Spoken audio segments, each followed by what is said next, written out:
What is going on, guys? Jack here, and welcome to a new video looking at, well, a new game. This is Football Manager Online. It is a free-to-play Football Manager game that some of you may have heard of. I imagine the majority of people haven't, because unless you're a very, very hardcore kind of Football Manager follower, you probably would never have heard of it. And the reason for that being is that this is a free-to-play game designed for a Chinese market. Now, originally this game was developed, I believe, to be played in South Korea, but it moved to China kind of in the last year or so. The game went into full kind of release over the summer of version 1, and, well, what I'm going to do today is show you through the game. Now, I should point out first and foremost, this game right now, it's not available in Europe, it's not available in North America. It's not available with a translation either. I'm kind of in a fortuitous position where, as you can see here, I can play the game in English and I can show you it in English and kind of give you a tour of what's what. So anyway, I guess the logical place to start is a little bit about the game. Now, the way I describe this game to someone who has never heard of it is, imagine if Football Manager and Ultimate Team had a baby that was free to play and not completely pay to win. I think that's the easiest way I can describe it. It's very different to the traditional Football Manager experience, but it uses the Football Manager match engine, kind of blended with a lot of elements that I don't want to say they're taken from Ultimate Team, but there's clearly some inspiration there, and other kind of games of this kind of nature. So anyway, as you can see here, this is our home screen.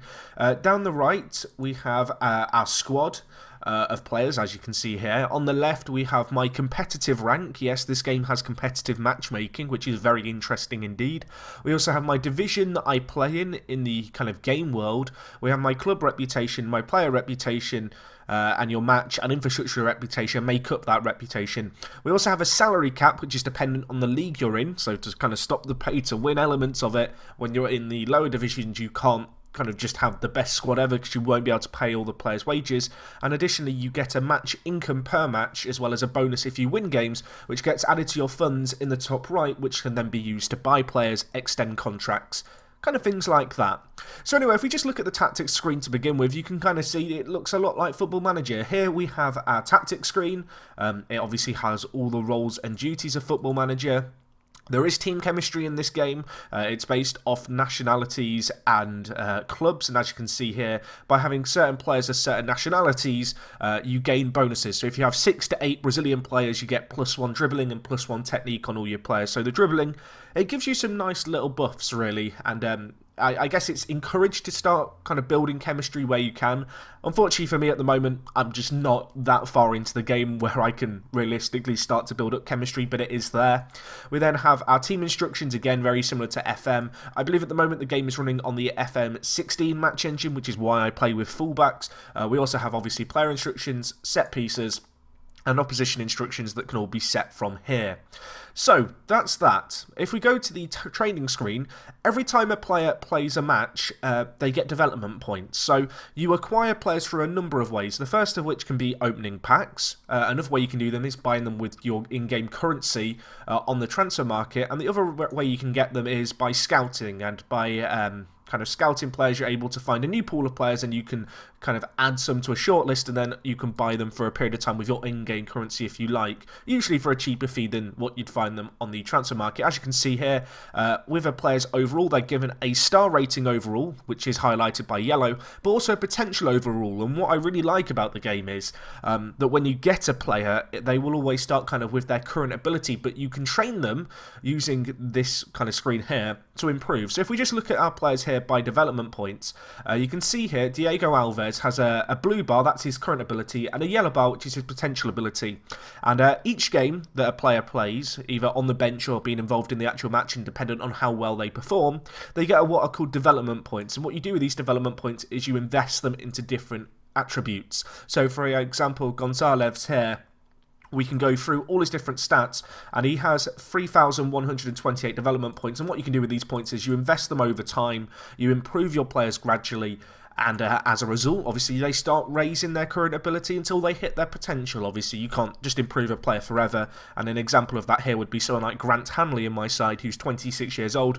He's reached his current ability, and so I've got loads of spare development points that I can't actually spend. You can also train different positions, which is kind of nice, and yeah, I really like this element of developing players as you go. As you can see here, we've got kind of players like Fabio Contral, who's a very good player, and over time I can just kind of slowly improve them in the areas that I want to. And so you can really target players to improve for the specific roles that you're going to play them in. And it means that you'll get some people who will play Gareth Bale, say, as a striker. Some will just play him as a left midfielder. And people, they develop their players in different ways. And so it gets interesting when you go on the transfer market, because there's a load of different players of different abilities. So anyway, that's kind of training. If you now go to the club tab, obviously this again shows you the team as a whole. You may be wondering, Jack, how do players age? How does that work? Well, there's a few ways that they work. First and foremost, you can see down the right here, we have matches. Matches are the amount of time left on a contract. Every time a player, to my knowledge at least, this may be incorrect now, thinking of it, but every time a player plays 100 matches for your club, they get 1 year older. And as a player gets older, as with the example of Gabby here, who's 35, you can see he now has veteran status, and this means his ability will just decrease as he plays games. If a player isn't playing so many games, they're more likely to retire sooner, but with someone like Gabby here, who's been frequently playing in my first team, despite being the age of 35, he's still willing to play football for me. As you can see as well down here, we have the wages down the right. As a player's current ability improves and the longer they are at the club, they may increase their wage demands to a stage where they're just not worth that kind of money. If you look at my team here, looking at the wages, you'll actually notice that players like Origi and Araujo, they're okay. I mean, Origi's got 3.5 current ability and 3.6 potential, but then there's players who are significantly better than him in other positions, which have significantly lower wage demands. So it's kind of interesting trying to get that balance of quality and wages. There's also a few other screens here, so you can look at stuff like attributes, you can look at records for the club, so you can see here all the different ones here for the current season. I will talk about seasons in a second, and we have no players currently loaned out. I don't believe there's loans in the game at the moment, unless I've completely missed that. So anyway, we have the infrastructure here. As you can see in the top left, you have a level. I'm currently level 21. As you level up, you get new members of staff, and I think it's 5 staff per level. And what you do with these staff is you hire them into different areas. If you've ever played strategy games, this is a bit like a tech tree, I guess. And you have your stadium, which allows you to make more money from kind of ticket sales, improve the pitch quality, make extra money per game, that kind of stuff. You have your medical centre, which can obviously impact how well players can recover. We have the training centre here, which you can choose to upgrade in a variety of different ways, again using the tech tree. And you can use this to improve stuff like the ability improvement and the amount of development points players who don't get involved in matches get from the bench.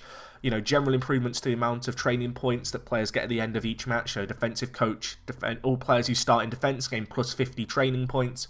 And yeah, you can kind of see how this works. The other one you've got here is the scouting centre. As I said already, you can kind of scout players every hour and you get a random pool of players thrown at you. You can improve your kind of scouting facilities here, so you can scout for specific positions, specific leagues, that kind of stuff. And as you level up through various tiers, you then kind of unlock the next level. So at level 30, I will get stuff like the advanced training, advanced scouting centre, professional agent. You kind of get the idea, I feel like. But yeah, the infrastructure mechanic is kind of interesting. And it kind of makes you think a little bit more, because it means every single club is built up in a slightly different way. Anyway, I've already talked about the scouting page. You can see here our club reputation as well. I believe reputation has an impact on how well we do. As you can see, my reputation's been a bit so-so of late. It actually dropped off a little bit. I got relegated in the not-too-distant past, which was a little bit disappointing. You can see here, we can look at our kind of competitions. If we look at it on kind of a monthly basis, you can see it's always been on the rise. Perhaps weekly, a better example of that. And you can kind of see by adding players and improving my side, my reputation has slowly started to improve. Similar thing with the infrastructure you can see here. So anyway, that's kind of some of the basics. I will now talk about the league system, which I think is a very interesting system indeed. So the way that the league works is the league itself runs every day, and it's between Wednesday and the next Tuesday. So it's a 7-day week. Each day, with the exception of the last day of the season, you play 4 matches, and these 4 games are played against human oppositions in a window of time. Now, as you can see here, I am in the FMO Semi-Pro League, which is the 4th tier. This is the 9th round of fixtures that we're going to be going into.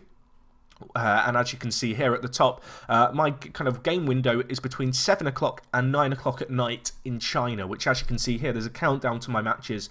They're going to be going on in about half an hour. So the matches take place every half an hour, and you'll play against a human if they're online. If they're not, you play against kind of their assistant manager, and it's Football Manager Online, as you might expect. It's done through dedicated servers, no peer-to-peer connections, which is very, very impressive and cool to see Football Manager doing. And, well, yeah, it's pretty cool. So if we go for our fixtures here, you can see it's day 3 of our season. You can set strategies in advance as well. You can look at team reports as well. So here is my team. Because I don't have the scouting system, I don't get to see quite so much detail, but you can see here, this is his team here. So my team is significantly better. As I mentioned, I recently got relegated, which was a bit of a shame. But yeah, it's kind of cool, this. So you can set tactics in advance, you play your games. As I said, you play 4 games per day. If I just show you my matches for the day, I'm going to be playing the team in 11th. We then got a game against these guys who don't have a position because, of course, it might change before we take them on. And yeah, 4 games a day, every half an hour, as you can see. They're played live in the Football Manager engine. And that's kind of the league system. So at the bare minimum, I think to play this game regularly, you'd have to be looking to invest at least 2 hours a day in it. Of course, you could, I guess, set up strategies in advance and stuff. Unfortunately, I'm at the disadvantage here where I should warn you, if I do randomly disconnect, which has been happening a little bit, I'm obviously connecting to Chinese servers here. So as a result, the connection can be a little bit janky. Time zones are wonky. My season matches actually go on between 11 in the morning and 1 in the afternoon, which kind of works because I can play my lunch hours at work. But obviously, as you can imagine, I can't play every game because I don't have a 2-hour lunch break. I wish I did, that'd be nice, but unfortunately that's not the case. Anyway, if you look at the previous season here, I've not actually looked at this tab before. Does it work? It doesn't seem like it does. I was going to show you how we got on last year. So anyway, that's the league system. That's kind of the bread and butter of the game, the stuff you can do at a minimum, but there are other ways to play the game as well. So let's look at these. So the first thing we have is the versus system. Now this is very, very cool. So it works through an ELO system. So if you've ever played ELO, or if you haven't, just to explain it, essentially you are given a point total which represents your level of skill. If you win a game against another player, you gain some of their rank points, and that obviously bumps up your skill. If you lose to someone, you lose rank points, and the amount of rank points you lose and gain is based on who you're playing against, you know, the quality of the opposition you're playing, and if they have a better team, if they're a higher kind of rank, you're obviously going to get more points should you beat them. So as you can see here, I am currently, obviously, as I mentioned, in the 4th tier in my main league, but right now I am in Group C, which is above average. The average kind of rank that you start at is 1,200. My current rank in the game world is 632 in the competitive leaderboard, and as you can see here, we've had 3 wins, 1 draw, and 1 loss so far this season. These seasons take place every 2 weeks on a Wednesday to Wednesday basis. As you can see here, the number 1 player in the world right now has 1,496 rank points and has played 33 games with an 84% win percentage.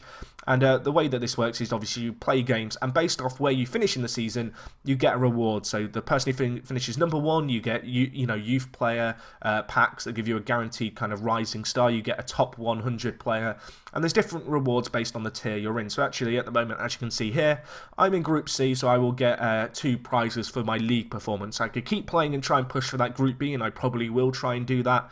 But what I have found is that the best players are just playing this game mode, and a lot of them just have absolutely insane squads. And really, to be honest, the only reason I have a 60% win rate is because I know the FM16 match engine. I know that fullbacks are really good, as I'm sure some of you guys use, or some of you guys know, and I'm using my Gibraltar Apex tactics system. Anyway, there is a new tab, and I don't know a lot about this, so I'm not going to go into too much detail, but there is Esports kind of mode, quote unquote. As you can see here, there's loads of different cups. To be honest, as I said, not exactly sure how these work, but to my understanding, the game actually supports people being able to jump in and watch other people's games. I think up to 100 people can watch a single game and connect to the same server to watch the match, which is really impressive because it's not something I've ever considered a thing in Football Manager. I do know that this is a very new feature that was only recently added into the game. This game is currently in version 2.1, I do believe, which basically means it's had its first main candidate release, which would be 1.0. If there were updates to that, it'd become 1.1, 1.2. The fact that we're on version 2.1 obviously means the game has had a big step forward, and this is kind of the big new addition to it. Anyway, I'm sure you guys have been wondering what's this stuff in the bottom right. So your investor tab is kind of interesting. You get a number of different rewards for playing the game. As you can see here, I've got a load of packs hoarded up. I'm going to actually be doing a pack opening tomorrow. Now, the reason that I'm not doing it now is because I wanted to explain the game in a video before I went opening packs, so you could kind of perhaps understand the game a little bit more and how it all works. But within here, you get stuff like stamina cards, medical cards. You get super training, which increases the development points that players get from playing in matches. You get other stuff that bumps the amount of experience you get as a manager to help you level up quicker as a manager over a period of time. And you gain these just by playing the game. Each day you play the game, you get a number of daily rewards. If we look here, you can see there's a variety of different awards. The time in the bottom right is 120 minutes. So each day you get stamina recoveries just for logging on for 5 minutes. Elite Scouters after 30 minutes. Silver Scouters after 60 minutes. And after 120 minutes, obviously, as you can see here, you get a Chinese League top 6 club scouter, which is kind of interesting, that mechanic for doing things. So the way that these packs work, because that's kind of the next thing I guess people are going to ask about, obviously you can earn packs, you can buy packs with real world money. As I mentioned, it's in China, don't have any Chinese money, don't have a Chinese PayPal equivalent account, unfortunately. I feel like there'd be some head scratching if I tried to buy anything on my credit card. But no, so you get packs, you can earn packs. What happens is you'll open them, you gain players. As I mentioned, there's a wage cap based on the division you're in. So because we're in the semi-pro league, our wage cap is £750,000 a week.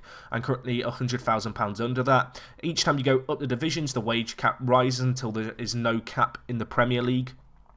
And when you open packs, the players themselves become candidates. Now, you can quick sell them, or the equivalent of quick selling them. You can surrender the player, which just means that... surrender is quick sell. If you've played Ultimate Team, you just get a little bit of cash for them. You can just choose to sell a player on the transfer market, or you can sign a player. And if you sign a player, say I've got Milik here who I want to sign, it takes a fee out of my transfer budget. Obviously, I'm going to be paying £24,000 a week to have him in the side. But actually, because he's a new player, his transfer fee is actually free. But at the same time, you can see here that his wages are going to get docked off me. Now, right now, I don't need a new striker, so I'm quite happy to sit with Milik here.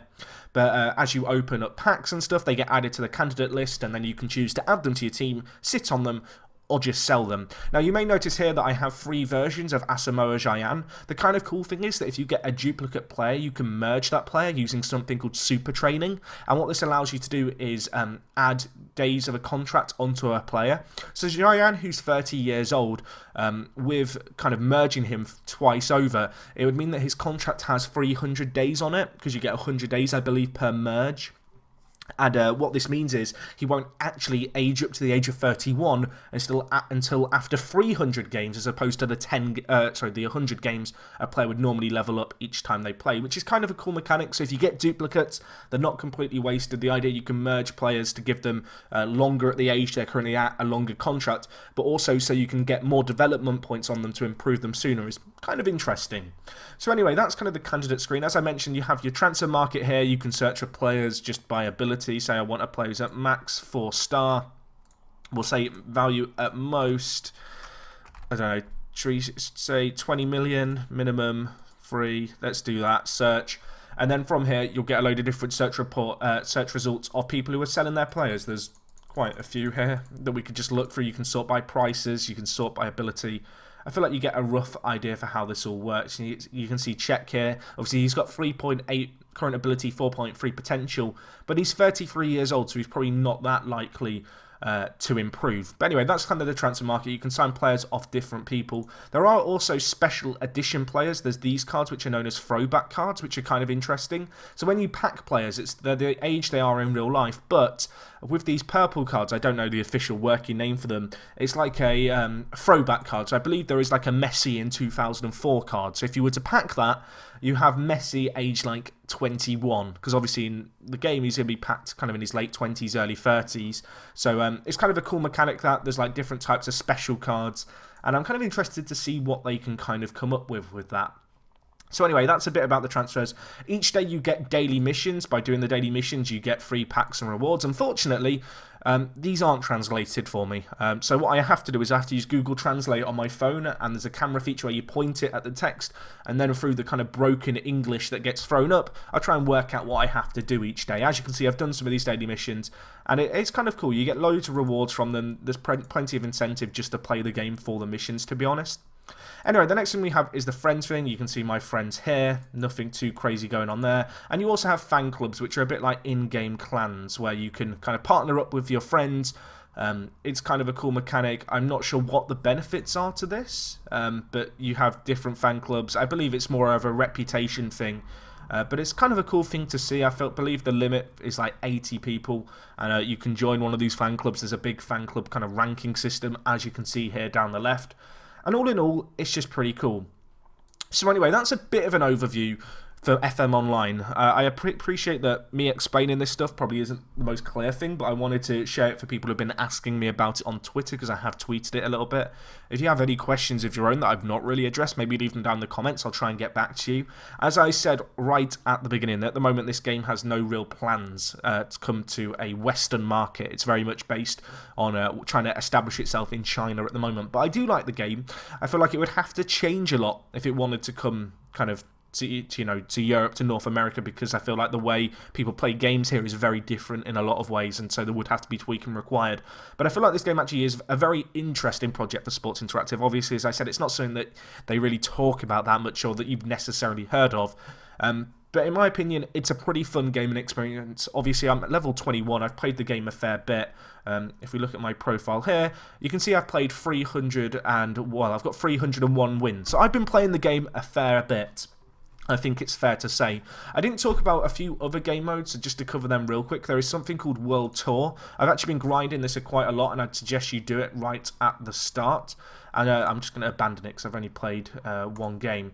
But the way it works basically is you start in Asia and you play through all the different leagues in Asia. And then when you complete them, you move on to the next one. It's just a single-player experience. It's a good way to initially get some good players into your side, build up a little bit of bank, and kind of learn the ins and outs of the game. So you just play through different seasons. You work through one nation to the other, to the other, to the other. Once you've completed a nation like I have done here with Asia, you then can move on to America, do it. And as you go through all the different kind of leagues around the world, you gradually get an increase in the rewards you get. So anyway, guys, that is going to wrap up this video from me. If you have enjoyed the video, leave a like. I'd be really interested to know your thoughts on this game down below. And other than that, thank you so much for watching as always. It is me, Jack, and I will talk to you guys in a bit. I'm out.